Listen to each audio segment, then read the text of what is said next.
Okay, all right. Welcome, everybody. It's Relax Time Radio's Welcome, Sunday show. You're here with me, Paul Sugars, and DJ Nuhm. DJ Nuhm. Sunday, the 19th of April already. Time flies when you're in times of Yeah, restrictions and quarantine. yeah. We're recording this on Saturday. Yes, I'm at my home in Sandringham. Where are you? Are you at I'm in my Niman? home in San Pak Wan in Hang Dong. Hangdong. Okay. Yeah. It almost Uh, rained. It almost rained here. We just missed it. I saw the radar. It rained in Nong Khoai, in Tambon Nong Khoai. It rained, but here it didn't get this far. It's only a kilometer, but we didn't get it. Too bad. Yeah. So anyway, we're here for the Jazz, Blues, and Soul show, the Sunday show. Lots of music. Yeah, I've been digging into a lot of, we have a lot of time on our hands at home, so I have been digging into a lot of, especially great jazz lately. So there might be more jazz. There's quite a few great new albums out. Pat Metheny has a new album, so there's some great stuff out there at the moment. So we're playing. Look forward to it. Yeah. Other than that, we're going to have a pretty light-hearted conversation about yes, well, it's quite hot outside. The weather is very hot, so I thought really we would talk a little bit about anything but COVID and Corona. So something about cooling ingredients, cooling food items that can help you cool down on a hot summer's day, like we've been having for the last couple of weeks, in anticipation of the rain to arrive and cool us all down. Good idea. Okay. Well, we'll talk about that in a minute, but first, let's go for a bit of music. We don't have any requests that were sent in as such, so we're just going to go for whatever tickles your fancy, Paul, and we'll be back. Well, what's going to happen is I'm going to put the playlist. So if you're watching this video, the video won't have any music in it, but in the video description down there, it's going to be the playlist of all the music that we played on the radio. So if you want to listen to the show, including our conversation, you can listen to it on 93.25 FM, Radio Thailand, Chiang Mai as usual. Or I will also post a link to a radio app where you can listen to that. But if you're watching the video, there's a playlist down there and you could just listen to the music. So it would be like an hour or more of music uninterrupted by us, and you could just listen to that. If they don't want to listen to us talking, chatting. Yeah, they can just skip the whole... BSing, basically. I mean, they can just skip the whole us. If people they can say the whole kit and caboodle. Yeah. All right. Well, let's go for that then. Yeah. So, right. Let's just music and back to our conversation. Back to our conversation. Back to our conversation.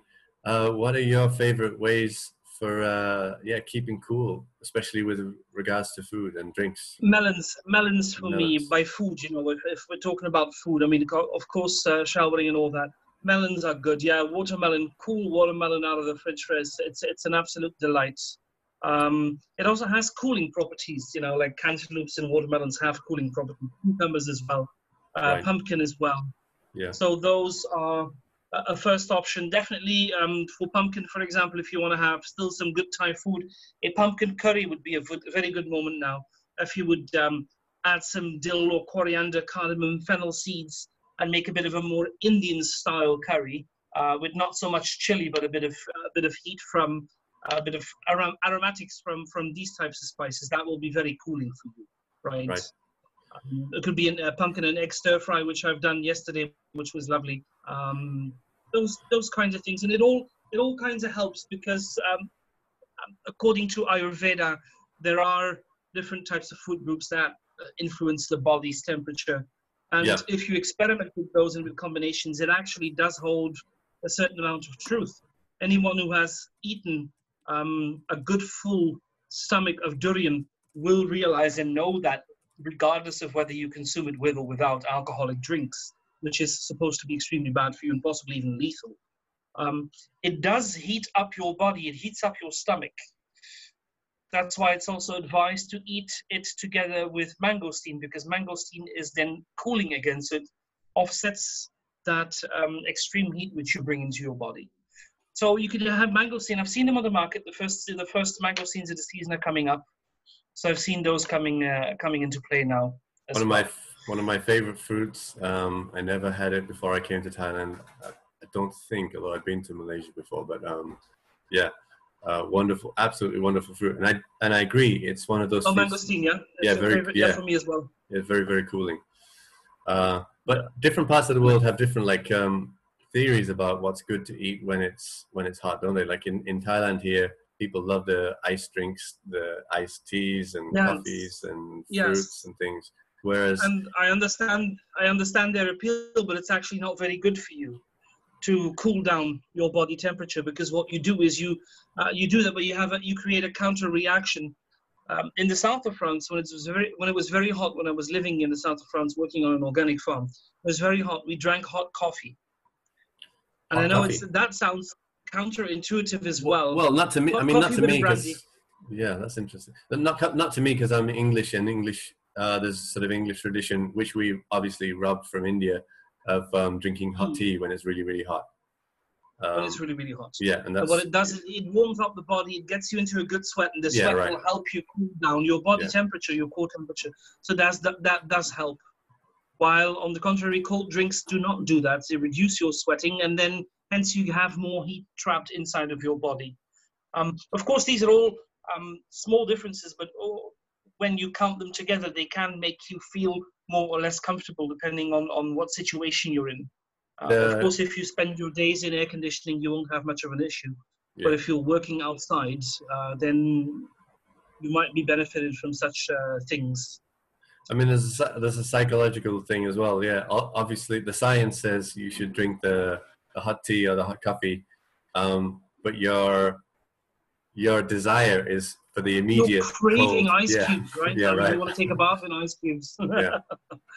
That's it, absolutely. You want to take a bath in ice cubes. In general, I'm with you though. Like melons, especially watermelon, I love when it's really, really hot. Yes. Welcome back to the show. Here we are.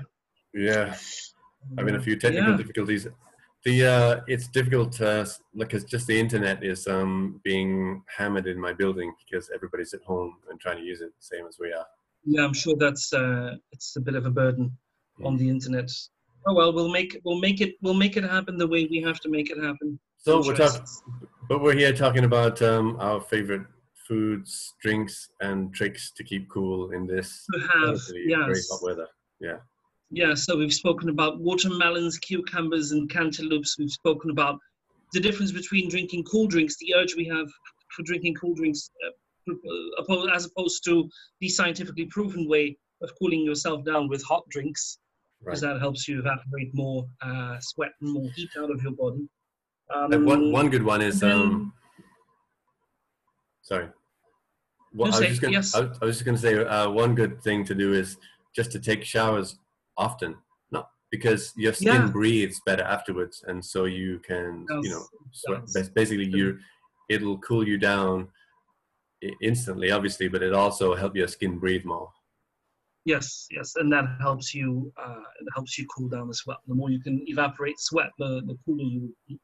So that certainly helps as well. What else? I mean, this quote I was talking about dairy. Dairy is good for you to having. Oh yes, I think I was pointing out the difference. I don't know if that was in the recording before we got interrupted by this technical disturbance. Is that it's better for you if you cook your foods with dairy, such as butter or ghee, especially ghee, clarified butter. Because vegetable oils tend to be heating elements, have heating properties for the body, while ghee and butter don't have that. So dairy such as goat's cheese, goat milk, but also ghee and butter don't have the heating properties. So if you use those, it's better for your body. Yeah, it'll also help you cool down.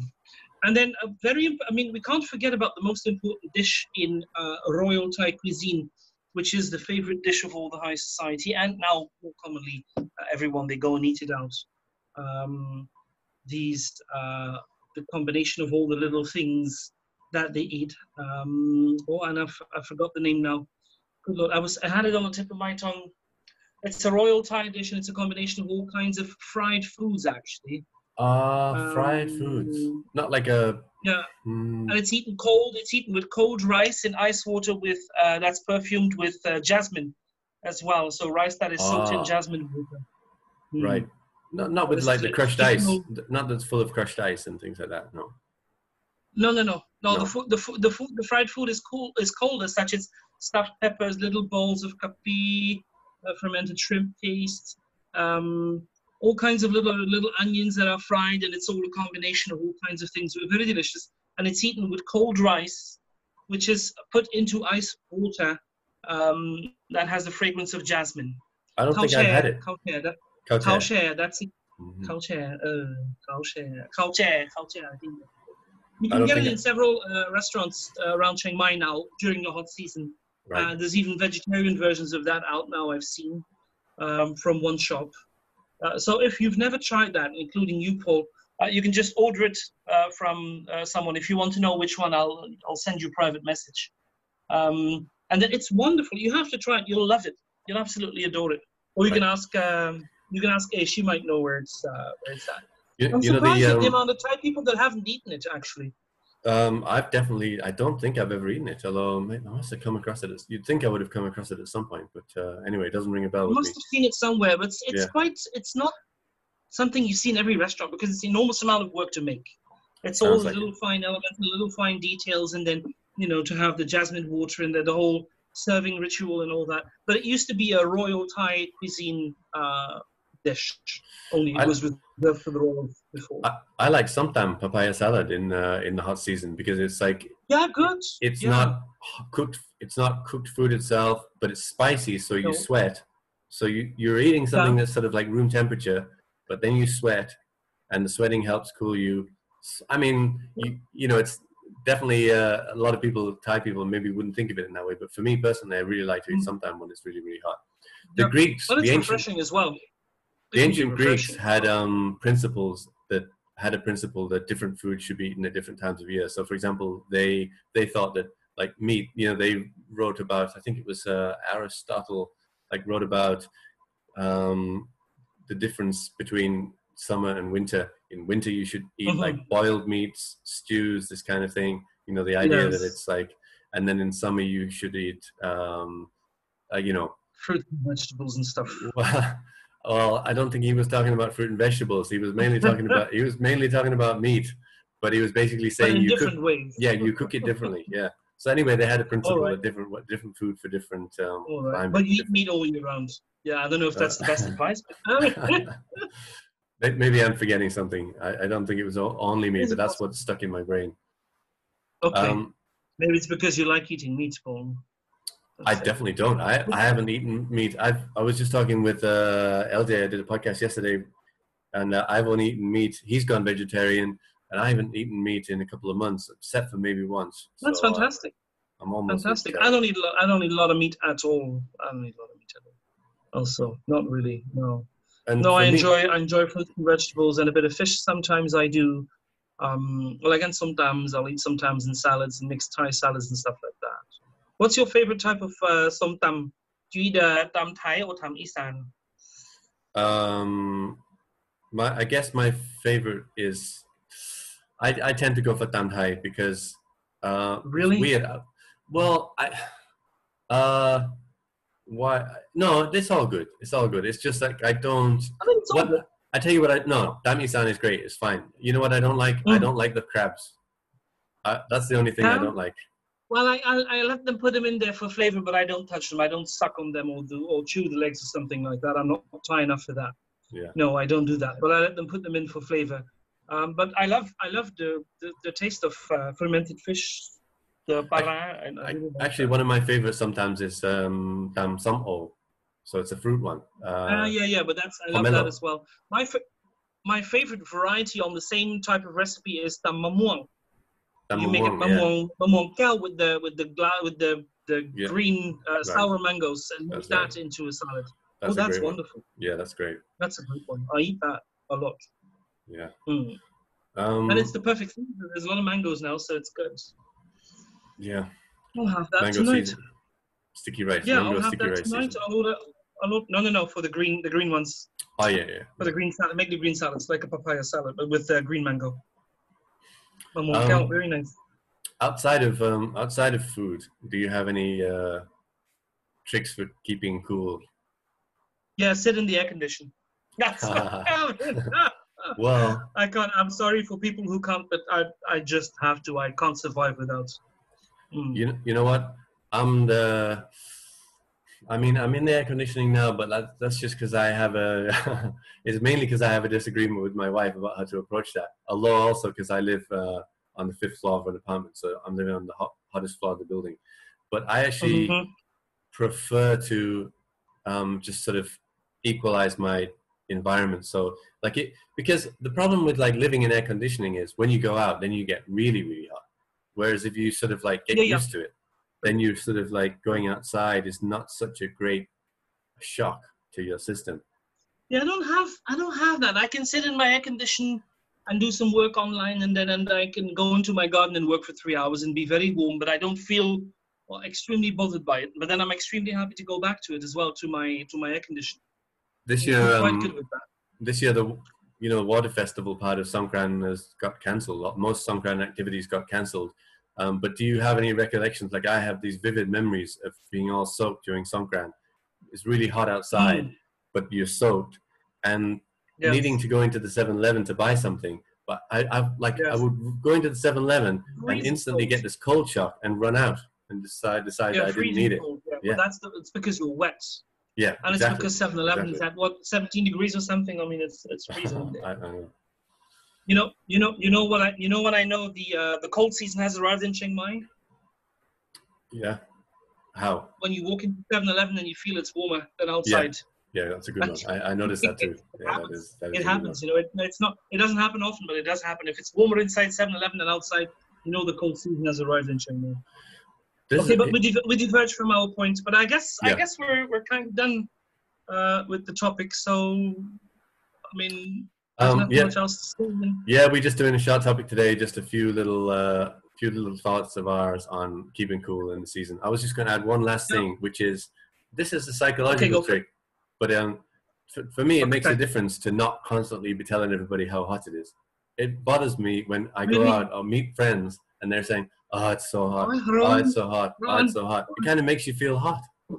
I think people should just I don't have that. Stay quiet about it. I'm not that easily manipulated. And I also don't believe in the power of ignoring a fact or not mentioning it. I don't think that's. I don't think that. Whether to each their own, I guess. But for me, it doesn't. It doesn't make a difference. Well, no, not essential. Oh, good for you. You're unsuggestible. Well, yeah, I guess right. You strike me as unsuggestible. You're possibly in that. There is this psychological grouping. About 16% of people are highly suggestible. The majority of people in the middle, 50% are in the middle, and then there's another group of 16% that are highly unsuggestible.